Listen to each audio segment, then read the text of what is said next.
ابو داؤد کی حدیث ہے، حدیث نمبر 5268۔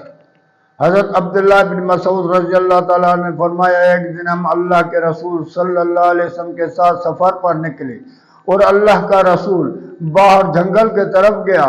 ہم نے دیکھا کہ ایک چھوٹا سا چڑیا ہے، اس کے 2 بچے ہیں، ہم نے وہ اٹھا لیے تو وہ چڑیا اس بچوں کو لینے کے لیے تڑپ رہی تھی، اور اللہ کا رسول صلی اللہ علیہ وسلم آ گیا۔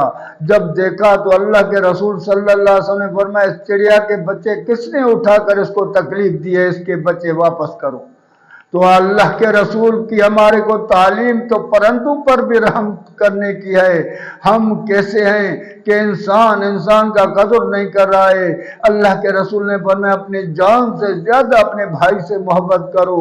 تو جب تک ہم اللہ کے رسول صلی اللہ علیہ وسلم کی فرمانبردار نہیں بنیں گے تو اسلام میں کیسے امن آ جائے گا؟